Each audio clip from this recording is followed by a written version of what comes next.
What's up, BookTube? Welcome back. My name is Laura if you're new here, and today I'm talking about every book that I did not finish in 2021.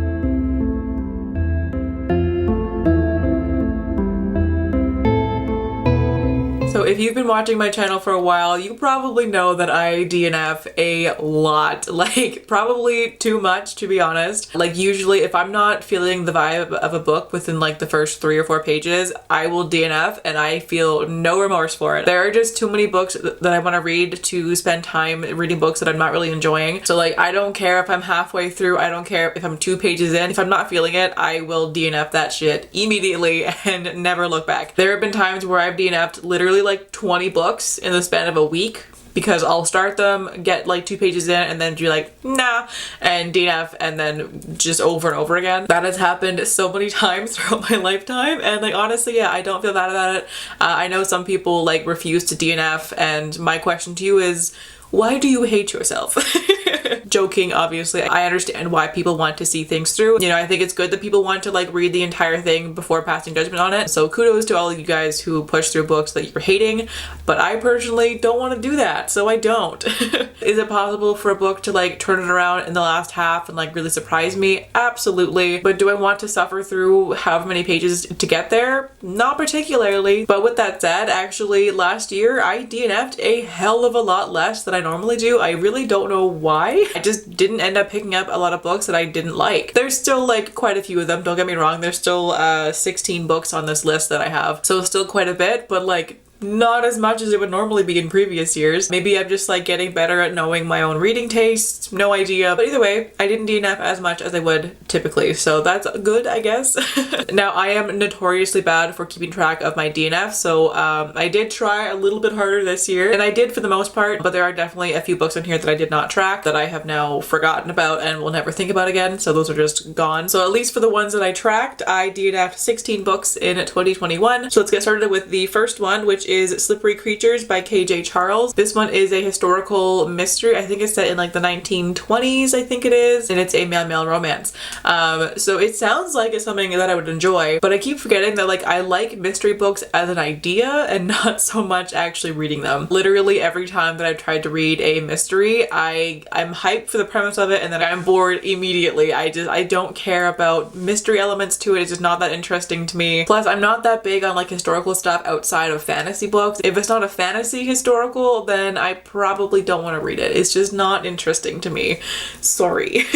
But this one I got apparently 15 pages into and said peace out. For this next one, please don't come for me. I'm sorry if it's your favorite book of all time, but I could not get into this one at all, and that was Six of Crows by Leigh Bardugo. I know this is like everyone's favorite book. This is a bookish internet baby. I understand. It was not for me. This one I at least got 35 pages into, so like not that bad. Still pretty bad, but whatever. I could not. What's his name?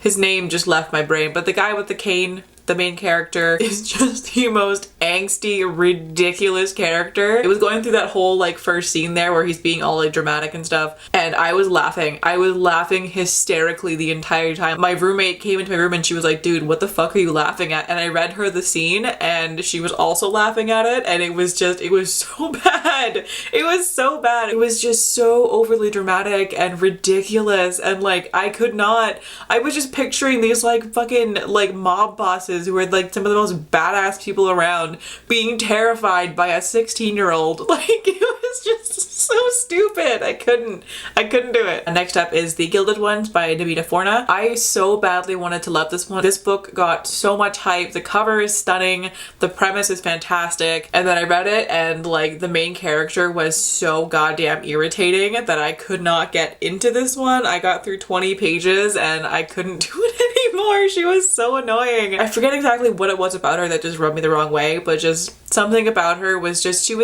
I think she was like really childish. I don't know. Either way, I forget the details of it now because it's been so long. It was almost a year ago that I tried this one and it did not suit me at all. The Boy in the Red Dress by Kristen Lambert, I got 40 pages into. Again, I love the premise of it, but it's a mystery. I just keep thinking that I like mystery novels until I start them and then I'm bored immediately. I tried to push through a bit more for this one because it's like very queer and I like wanted to read it. So like I clearly want to like these kind of books. I just don't.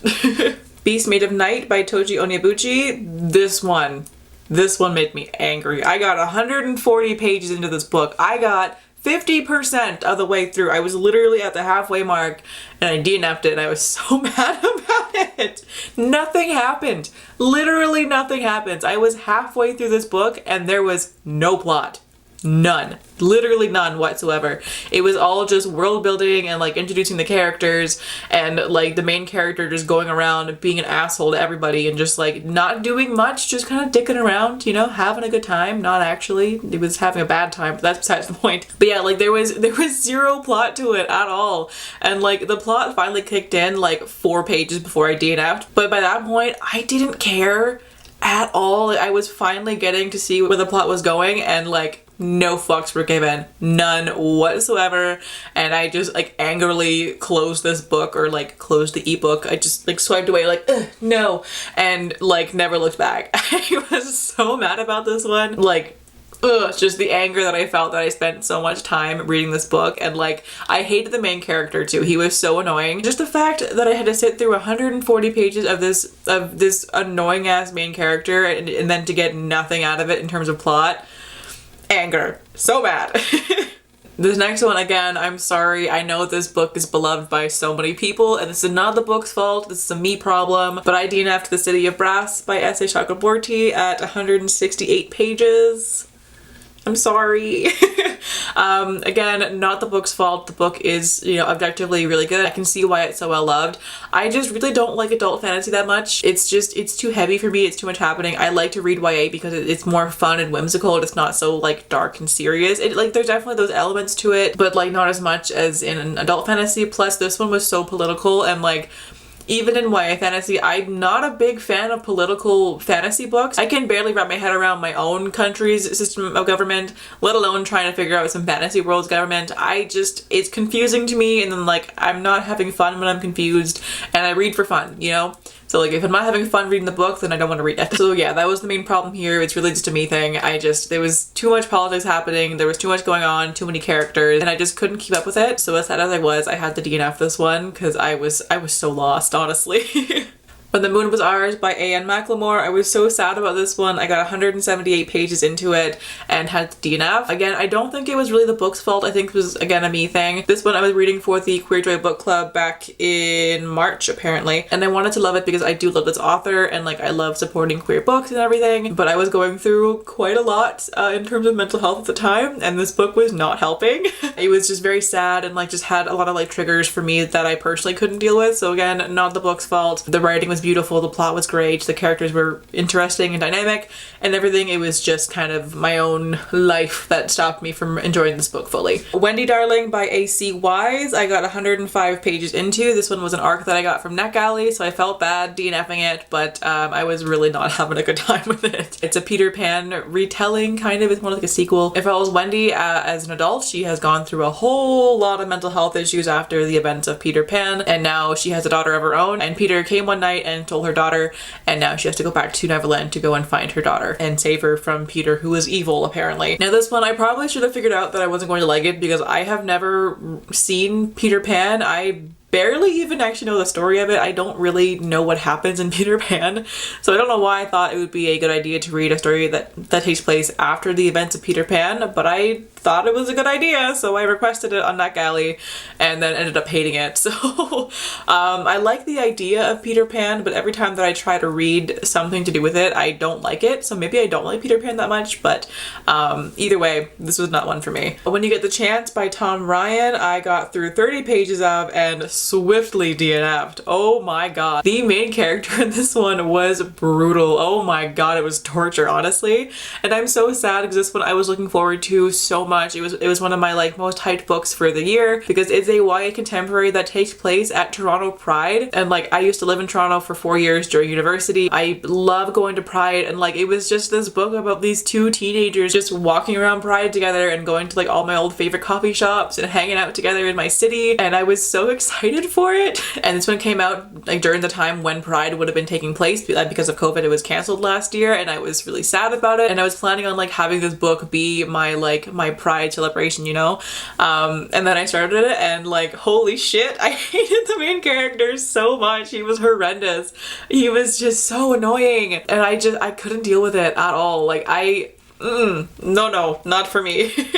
Next up is Blanket Toss Under Midnight Sun, Portraits of Everyday Life in 8 Indigenous Communities by Paul Seesequasis. Again, not the book's fault. I just need to like learn my reading tastes more. I want to read more nonfiction, but like I don't like nonfiction that much. I just feel like reading a textbook, and I don't like that. So this one I thought that I would like more because it tells the stories of the art movements from 8 different Indigenous communities, and it has all these archival photographs that were found, and like it sounded fascinating. And like I have a degree in photography, and I loved learning about archival printing and like kind of like the history of photo and all these things, and I was so interested to learn about the history of it from like different perspectives and how it was kind of used in different communities, because like this was a topic of discussion in my classes a lot, was like how a lot of our curriculum was just centered on like these rich white men who were taking photos back in the day, and we learned about like pretty much nobody else. And we talked about this with our profs quite a bit, and like we wanted to learn more about, you know, other perspectives and other people who were taking photos back in the early days of photography, and we just didn't get to learn about it at all. And so I found this book, and I was hyped for it, and then I was like, oh yep, I feel like I'm reading a textbook, and I just couldn't get through it. I think if this was like a Netflix series, I would like it a lot more, but yeah, I don't like reading like really dry nonfiction. It's just not engaging to me, and I would like literally fall asleep. So this was not the one for me, unfortunately. I love the concept of it, but yeah, I just couldn't quite do it. Kingdom of Souls by Rena Barron. I got 238 pages into, so about halfway for this one, and like, oh my god. This one I was buddy reading with Roxanne over at Roxanne Can Read, because she was reading it and she messaged me and she was like, hey, I need more brain cells for this book. Can you please read it with me and just help me figure out what the fuck is happening here? So I picked it up, and I was so confused. I was so lost throughout this entire book. I had no clue what was happening. Me and Roxanne would read a few chapters and then kind of chat about it and, you know, kind of recap what we thought happened, and both of us were on completely different pages. We were pretty much reading 2 entirely separate books. Neither of us had a clue what was going on, and we just couldn't get through it, so we ended up DNFing it. The writing was great, but like the plot was so confusing, and the main character was not great. Iron Widow by Xiran J. Zhao. I'm so sad about. I got this one as an arc from NetGalley, and I was hyped for it. It's one of the most hyped books of the year, and it was just not for me, and I could tell pretty much immediately. On here I wrote that I got through 4 pages. I think I meant to write 40, but either way, I did not read very much of this book. I could tell from the first page that I was not going to enjoy it. Just the writing style and like the tone of it was not for me. I can't really pinpoint what it was about it. It was just the tone of it, I guess, but like I'm not even sure why. I can't quite articulate what it was about this book that made me dislike it, but I did, so here we are. These Violin Delights by Chloe Gong. I got 80 pages into, and again, this is a case of where it was not the book that was the problem, it was very much me. I was so excited for this book. I wanted to read it so badly, and like the plot is fantastic, the characters are awesome.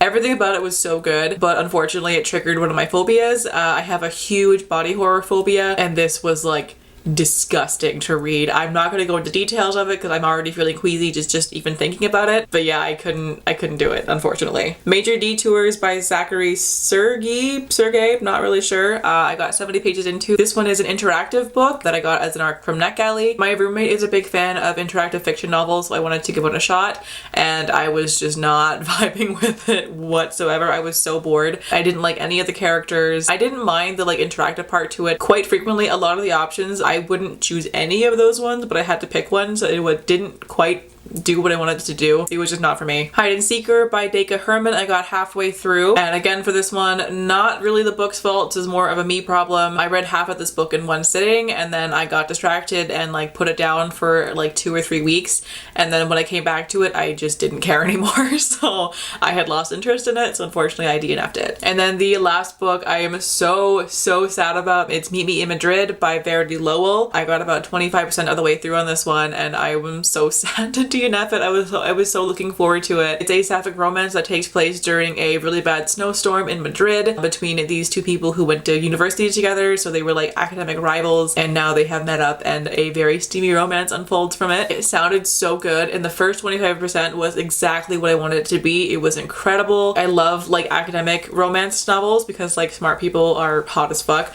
And like the way that this book was written, the steamy scenes, because it had this like academic feel to it, it was so hot. It was so well written. But then after that first quarter of the book, it turns into a long distance relationship because the one character has to go back to America and the other is still in Madrid. And I really don't like long distance stuff. It's not my thing. I like having the in-person, the pining, the angst. I really want that physical connection, and you can't really have that over long distance. So once I realized that the next 75% of this book was going to be long distance, I had the DNF, unfortunately, which again, so sad about. But those are all the books that I DNF'd in 2021. Let me know if you've read any of these ones. Maybe you have different opinions. Maybe you really enjoyed them. Whatever the case may be, just let me know your thoughts down below. Please don't come for me if I DNF one of your favorite books. It is nothing against you. You are allowed to like it. I just personally did not. But either way, that'll do it for today's video. So thank you all so much for watching. I hope you're having a fantastic day wherever you are in the world, and I will catch you in the next video. Bye!